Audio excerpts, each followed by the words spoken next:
Good evening all of you. आप सभी का हमारे यूट्यूब चैनल में स्वागत है। आज हम लोग वैद्युत द्विध्रुव पर बल आघूर्ण की गणना करेंगे। कल हम लोगों ने पढ़ा था निरक्षीय स्थिति में वैद्युत क्षेत्र की तीव्रता कितनी होती है और इसको हम लोगों ने अच्छे तरीके से कैलकुलेशन वहाँ पे किया।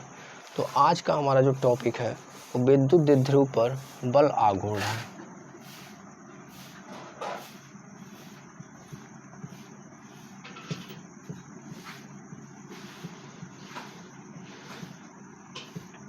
विद्युत द्विध्रुव पर बल आघूर्ण। तो इस टॉपिक को हम लोग कवर करते हैं कि ये विद्युत द्विध्रुव पर बल आघूर्ण होता क्या है। तो सपोज दैट्स हमारे पास यहाँ पे इलेक्ट्रिक फील्ड लाइन है। ये विद्युत क्षेत्र की दिशा का डायरेक्शन है और वैद्युत द्विध्रुव बिंदु ए और बी पर इस प्रकार से बना रहा है। यहाँ प्लस क्यू आवेश है और ये माइनस क्यू आवेश है और इन दोनों आवेशों के बीच की जो प्रभावी लंबाई है वो कितनी है, 2L है। इस बिंदु से यहाँ तक स्मॉल l है तो यहाँ से यहाँ तक भी कितना होगा, स्मॉल l। और वैद्युत क्षेत्र की जो दिशा है E और वैद्युत द्विध्रुव के बीच का जो एंगल है वो कितना है, थीटा। तो इसको हम लोग क्या करते हैं, थोड़ा सा आगे बढ़ा देते हैं और इसको नीचे की तरफ बढ़ा देते हैं। तो आप देख रहे हैं दोनों की क्रिया रेखा के बीच की जो लंबवत दूरी है वो कितनी बता रही है, AC। AC को लिख दे रहे हैं दोनों आवेशों के बीच की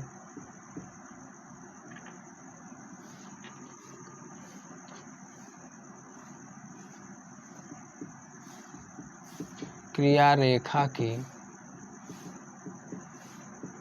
लंबवत दूरी, ये AC है। और हम लोग जानते क्या हैं, हम लोग जानते हैं कि जो बल होता है बल आघूर्ण वह कितना होता है, टार्क बल गुणे दोनों आवेशों के बीच की क्रिया रेखा की लंबवत दूरी। तो जो टार्क का फार्मूला होता है बल आघूर्ण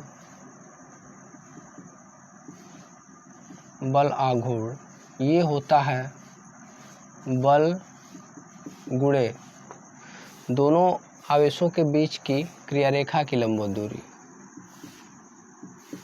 दोनों आवेशों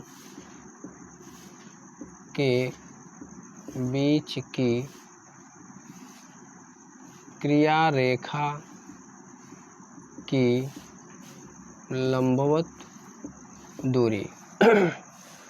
तो टार्क बराबर, टार्क को हम लोग जो है सिम्बलाइज किए हैं इस सिंबल के द्वारा। और ये बल आघूर्ण एक्चुअली में अपने आप में होता है और ये होता है बल गुणे दोनों आवेशों के बीच की क्रिया रेखा की लंबवत दूरी।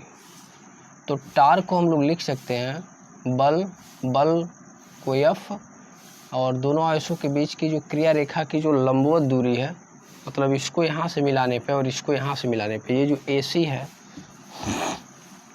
AC का मान हमारे पास है नहीं और ये जो आवेश है इस पर एक ऊपर की तरफ बल लगेगा, वो बल होगा Q × E और इस आवेश पर एक नीचे की ओर बल लगेगा और वो बल होगा F बराबर Q × E। तो एक्चुअली में यह घुमाने का प्रयास करता है, बलयुग्म बनाता है। तो ये जो बल आघूर्ण होता है वो बल गुणे दोनों आवेशों के बीच की क्रिया रेखा की लंबवत दूरी। हमारे पास बल तो है ऑलरेडी में, F का मान तो हम लिख देंगे, किसी दोनों आवेशों में से किसी एक आवेश का परिमाण वो कितना यहाँ पर निकल के आ रहा है, QE आ रहा है। लेकिन हमारे पास यहाँ AC नहीं है, तो AC के लिए हम लोग यहाँ पे कैलकुलेशन कर सकते हैं। कुछ इस प्रकार से फिगर यहाँ पे जनरेट हुआ है इसे ए नाम दिया गया है, इसे बी और इसे सी। अगर ये टोटल 12 है और ये थीटा है तो जाहिर सी बात है ये भी थीटा होगा, क्योंकि ये रेखा और ये रेखा एक दूसरे के समानांतर है। तो आपको पता है जब दो रेखाएं एक दूसरे के समानांतर होती हैं और उसे कोई एक तिरछी रेखा कट करती है तो ये वाला कोण और ये वाला कोण आपस में क्या होता है, बराबर होता है। तो इस नियमानुसार यहाँ भी थीटा का ही बनेगा। तो थीटा के सामने की भुजा अगर यहाँ थीटा बन रहा है तो ये लंब होगा और ये क्या होगा, कर्ण होगा। तो हम जानते हैं त्रिभुज ए बी सी से साइन थीटा बराबर होता है लंब। तो साइन थीटा कितना हो गया, ये लंब। तो लंब का मान हमारे पास कितना निकल के आएगा, AC। और ये जो कर्ण है, कर्ण कितना बना, 2L। तो AC का जो मान निकल के आया वो कितना आ गया, 2L साइन थीटा। अब यही AC का मान इसमें ले जा करके पुट कर देते हैं 2L साइन थीटा में। तो टार्क बराबर Q इंटू 2L एक साथ हमने लिख दिया और E साइन थीटा को हमने बगल में लिख दिया। तो ये एक्चुअली में वैद्युत द्विध्रुव होता है, इलेक्ट्रिक डाइपोल मोमेंट।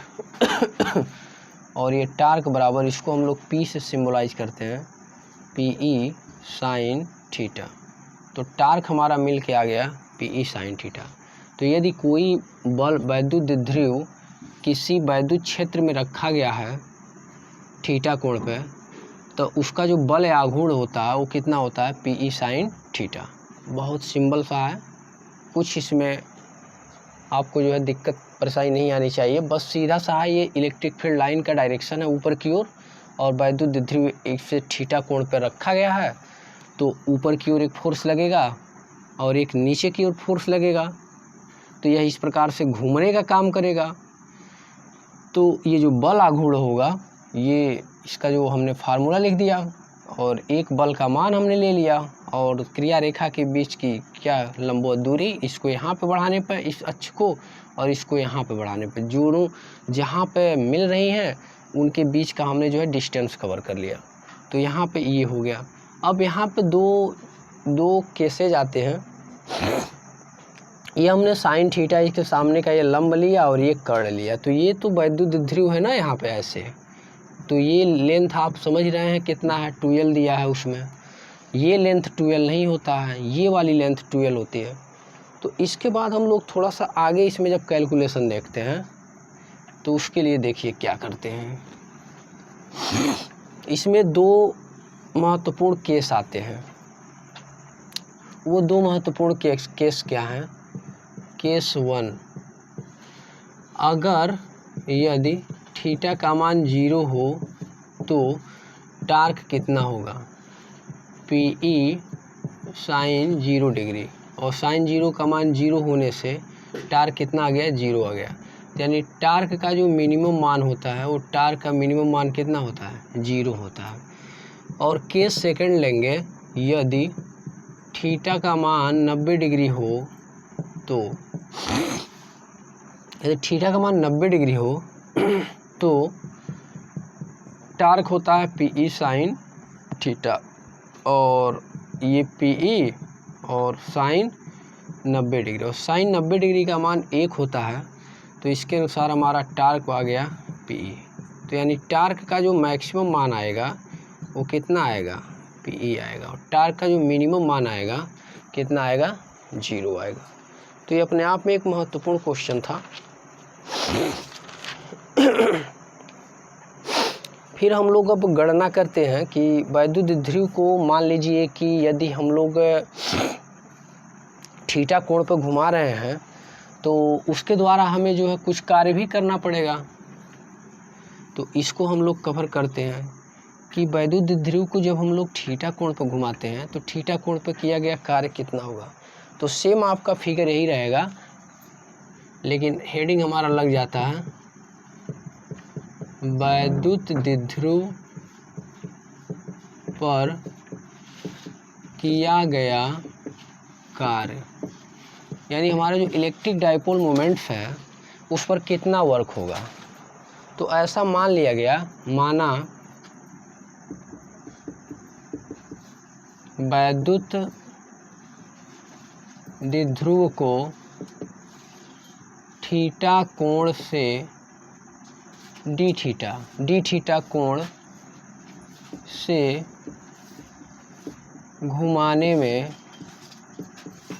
किया गया कार्य बराबर डी थीटा।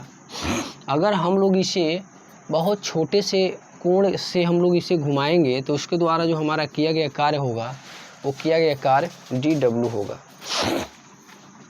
तो टार्क हमारा क्या आ जाएगा, बल गुणे विस्थापन।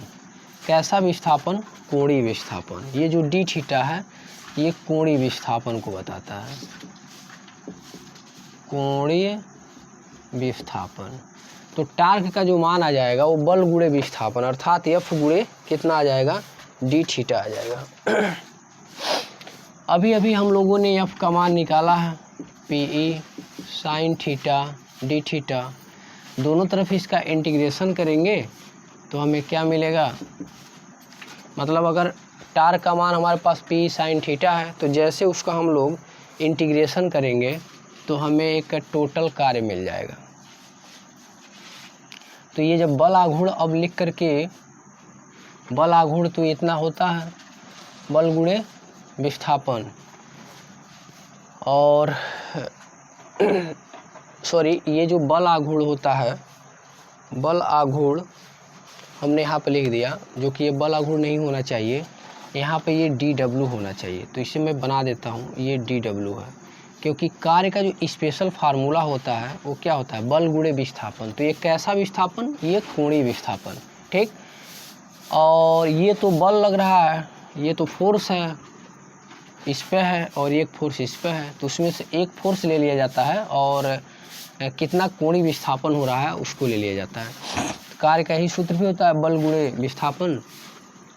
तो कैसा विस्थापन, कोणीय विस्थापन, कितने कोण से मूव कर रहा है। तो अब हम लोग इसका इंटीग्रेशन करेंगे तो डी डब्ल्यू बराबर दोनों तरफ P E sign theta D theta. हम लोग इसका इंटीग्रेशन इसलिए कर रहे हैं क्योंकि हमें जो है टोटल कार्य प्राप्त करना है। तो अभी हमने इसे बहुत छोटे से एंगल से इसे रोटेट किया है तो हमारे पास बहुत छोटा सा कार्य होगा। तो जब बोथ साइड में इसका इंटीग्रेशन कर देंगे तो जैसे डी डब्ल्यू का इंटीग्रेशन होगा तो हमें मैक्सिमम कार्य यानी टोटल कार्य हमें मिल जाएगा। तो टोटल कार्य इसका कितना हो जाएगा, डब्लू बराबर इसका इंटीग्रेशन डब्लू हो जाएगा, पी यहाँ पे कांस्टेंट क्वांटिटी है बाहर हो जाएगी, और साइन थीटा और ये कितना आ गया डी थीटा। तो पी ई और इसका जब इंटीग्रेशन करेंगे तो साइन थीटा का इंटीग्रेशन कितना होता है, माइनस कास थीटा होता है।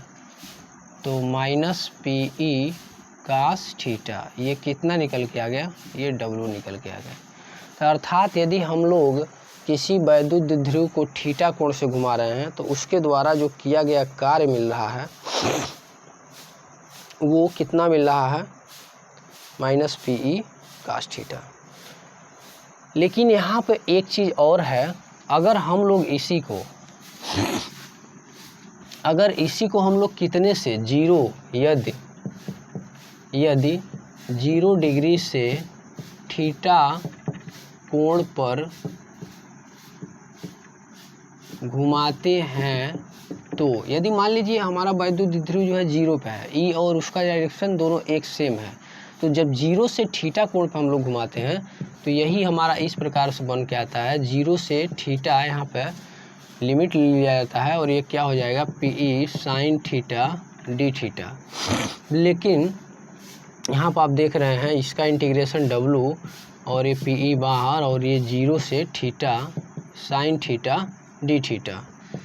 तो पी ई आ गया और ये साइन थीटा डी थीटा का कितना हो जाएगा, माइनस कास थीटा और 0 से थीटा। तो माइनस पी ई और ये कास थीटा और 0 से थीटा। तो ये होता है लोअर लिमिट, ये अपर लिमिट, तो बारी बारी से रख लीजिए। Cos theta minus cos zero, cos zero का मान कितना होता है 1 होता है, तो माइनस PE और कास थीटा माइनस 1। अगर मान लीजिए A माइनस बी लिखा है और इसे हम B माइनस A लिखना चाहते हैं तो उस एक माइनस वहाँ पे कॉमन कर लिया जाता है।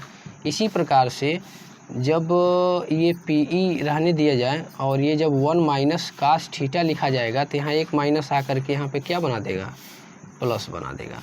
तो अगर किसी वैद्युत ध्रुव को हम लोग 0 से थीटा कोण पे मूव कर रहे हैं तो हमारे पास रिजल्ट जो आता है W बराबर PE 1 माइनस कास थीटा निकल के आता है। इसी प्रकार से वैद्युत ध्रुव पर स्थितिज ऊर्जा भी ज्ञात की जा सकती है। तो वैद्युत ध्रुव आघूर्ण पर जो स्थितिज ऊर्जा होती है उसमें थोड़ा सा परिवर्तन होता है। वैद्युत ध्रुव आघूर्ण पर स्थितिज ऊर्जा बस हमारी जो है लिमिट चेंज हो जाती है और कुछ हम लोग नहीं करते हैं। वैद्युत द्विध्रुव पर स्थितिज ऊर्जा बाकी सभी चीज़ें सेम रहती हैं, बस हम लोग यहाँ से जो इंटीग्रेशन दिखाते हैं ये π/2 से थीटा दिखाते हैं और ये कितना है PE sine theta d theta. बस हमारा जो है लिमिट चेंज होता है और कुछ नहीं चेंज होता है। तो आइए देखते हैं, ये W जो होता है वही स्थितिज ऊर्जा होता है। तो वैद्युत ध्रुव पर हम लोग ऊर्जा निकाल रहे हैं, स्थितिज ऊर्जा। तो स्थितिज ऊर्जा को हम U से सिम्बलाइज कर दिए हैं। तो यहाँ पे PE आ जाएगा और यहाँ पे माइनस कास थीटा आ जाएगा और लिमिट π/2 से थीटा आ जाएगा। तो U बराबर कितना हो गया, माइनस PE हो गया और कास थीटा और π/2 से थीटा, माइनस PE और upper limit cos theta minus cos π/2, lower limit तो माइनस PE और कास थीटा माइनस कास 90 का मान कितना होता है 0 होता है, तो माइनस PE आ गया और कास थीटा आ गया। तो यदि हम लोग किसी वैद्युत ध्रुव को घुमा रहे हैं थीटा कोण पे तो उसमें जो स्थितिज ऊर्जा हमें मिलती है वो स्थितिज ऊर्जा इतना ही मिलती है, यानी W बराबर U बराबर माइनस PE कास थीटा। तो आज हम लोगों ने पढ़ा कि किसी वैद्युत ध्रुव आघूर्ण को किसी वैद्युत क्षेत्र में रखा गया है तो उस पर कितना बल आघूर्ण होगा, बल आघूर्ण होगा। और अगर हम लोग उसे थीटा कोण पर रोटेट कर रहे हैं तो उसके द्वारा कितना किया गया कार्य होगा, और जब कार्य होगा तो उसके बाद हम लोगों ने क्या निकाल लिया, वैद्युत ध्रुव पर स्थितिज ऊर्जा। तो वैद्युत ध्रुव पर स्थितिज ऊर्जा के लिए बस हमें क्या करना है, लिमिट बस चेंज हो जाता है π/2 से कहाँ पे, थीटा पे, बस यही। और बाकी सारा हमारा जो फिगर होता है और जो हमारा लिखने का तरीका होता है एकदम सेम रहता है। तो आई होप आपको ये क्वेश्चन अच्छे से आज समझ में आया होगा, तो इसे आप कवर कीजिए और मैं आशा करता हूँ आपको जल्दी मैं पूरा टॉपिक पढ़ा दूँगा। तो आज के लिए इतना ही, नमस्कार। हाँ, एक बात और है, इस वीडियो को आप ज़्यादा से ज़्यादा शेयर करें, लाइक करें, और चूँकि अभी ये चैनल मेरा नया है तो आप जितना इसे लाइक करेंगे, शेयर करेंगे, अधिक से अधिक लोगों के पास सूचनाएं जाएंगी, अधिक से अधिक मेंबर्स मेरे साथ जुड़ेंगे। अभी हम लोगों का परिवार जो है बहुत छोटा है, इसे बहुत बड़ा बनाना है। और आप लोग जो भी लोग हमारा वीडियो देखते हैं अपना कमेंट बॉक्स में नाम ज़रूर लिखें। धन्यवाद।